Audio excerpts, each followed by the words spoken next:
Ada keheningan yang menakutkan di inti hubungan modern.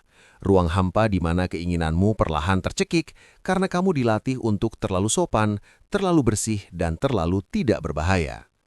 Kamu menatapnya dan merasakan jarak, bahkan ketika dia duduk tepat di sampingmu, karena kamu beroperasi di bawah aturan yang sama sekali tidak diakui oleh biologi. Kamu lelah mencoba menjadi pria baik, orang yang sangat menghormati batasan sehingga dia memudar ke latar belakang. Dan jauh di lubuk hati, kamu sudah tahu kebenarannya. Dia menginginkan sesuatu yang lain, sesuatu yang lebih gelap, sesuatu yang primal, sesuatu yang membuat denyut nadinya berdebar kencang bukan karena kenyamanan, tetapi karena hilangnya kendali yang memabukkan. Tetapi dia tidak akan pernah mengatakan ini dengan lantang. Dia tidak bisa. Masyarakat telah mengkondisikannya untuk merasa malu karena menginginkannya. Jadi dia menunggu kamu cukup sadar untuk bertindak tanpa harus diberitahu. Jika kamu menutup video ini sekarang, kamu memilih untuk tetap terjebak dalam zona pertemanan dalam hubungan atau pernikahanmu sendiri. Kamu memilih keamanan daripada keinginan. Namun jika Anda tetap bertahan, jika Anda berkomitmen untuk memahami sisi gelap psikologi wanita, Anda akan mengakses tingkat daya tarik yang tidak pernah Anda yakini sebelumnya. Jangan biarkan ego Anda menghalangi Anda dari kebenaran. Tekan tombol berlangganan sekarang, bukan untuk saya, tetapi untuk versi diri Anda yang secara alami layak dihormati. Tetaplah sampai akhir, karena kita akan membongkar semua yang diajarkan kepada Anda tentang apa artinya menjadi pria yang baik. Kebenaran kotor pertama, psikologi objektivasi yang baik hati, kebutuhan untuk dimiliki. Hal pertama yang diam-diam diinginkannya, sesuatu yang akan dia sangkal sampai napas terakhirnya di depan umum, adalah perasaan dimiliki sebagai milik. Pernyataan itu terdengar menyinggung bagi telinga modern, tetapi ini bukan tentang ideologi, ini tentang biologi dan kedalaman gairah yang gelap. Dalam kehidupan publik, dia menginginkan kesetaraan. Di kamar tidur dan dalam infrastruktur emosional daya tarik, dia menginginkan kepemilikan. Inilah yang kita sebut objektivasi yang baik hati. Ini adalah keinginan mentah untuk merasa, hanya untuk sesaat, bahwa dia bukan milik dirinya sendiri, tetapi sepenuhnya milik Anda.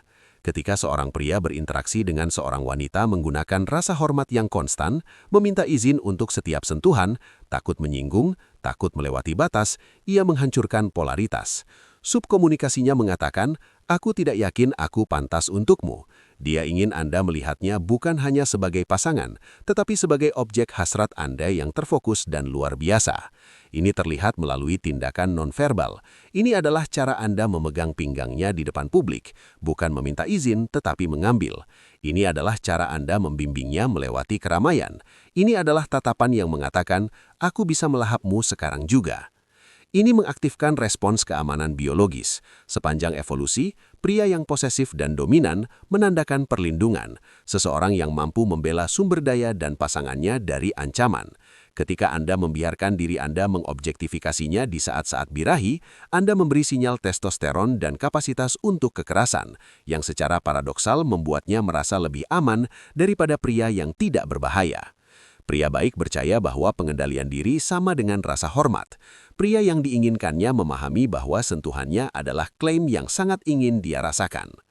Hasrat untuk memiliki ini juga terkait dengan kelelahan pengambilan keputusan. Wanita modern membuat keputusan yang tak terhitung setiap hari. Keinginan tersembunyi di sini adalah keinginan untuk berhenti mengambil keputusan. Dia ingin Anda mengambil kendali. Kapan seks terjadi? Bagaimana prosesnya? Di mana itu terjadi? Dia menginginkan penggunaan yang disepakati karena itu menenangkan pikirannya yang terlalu aktif. Ketika Anda mendekatinya dengan nafsu, dengan urgensi egois untuk memuaskan diri sendiri melalui dirinya, Anda sebenarnya menawarkan kelegaan. Anda membiarkan dia melepaskan kendali. Dia tidak menginginkan negosiasi, dia menginginkan penyerahan diri. Sebagian besar pria menyalahartikan ini sebagai pelecehan. Bukan, ini adalah kompetensi. Untuk mengklaim seorang wanita membutuhkan kepastian, untuk memilikinya membutuhkan keyakinan. Keraguan terlihat menyeramkan, kepercayaan diri mutlak terlihat memabukkan. Dia ingin merasa seperti hadiah yang telah Anda raih dan sekarang Anda nikmati. Itulah mengapa merayu itu romantis, sementara meminta justru merusak suasana. Kebenaran kotor adalah bahwa dia ingin merasa tidak berdaya melawan keinginan Anda. Dia ingin keinginan itu mengalahkan logikanya. Dan ketika Anda bertindak berdasarkan keinginan itu, jangan pernah meminta maaf. Saat Anda meminta maaf atas sifat primitif Anda, mantra itu hancur. Hal kotor kedua yang dia inginkan, destabilisasi. Ini bertentangan dengan semua yang diajarkan terapi.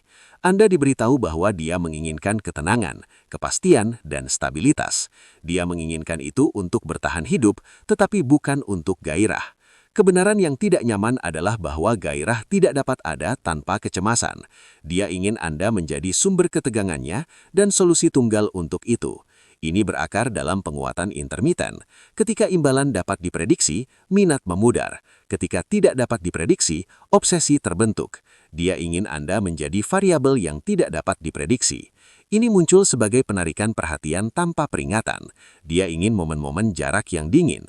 Dia ingin bertanya pada dirinya sendiri, apakah dia masih menginginkanku? Pertanyaan itu menciptakan lonjakan dopamin yang tidak pernah dapat dihasilkan oleh keamanan. Ketika Anda selalu tersedia, apa yang terjadi?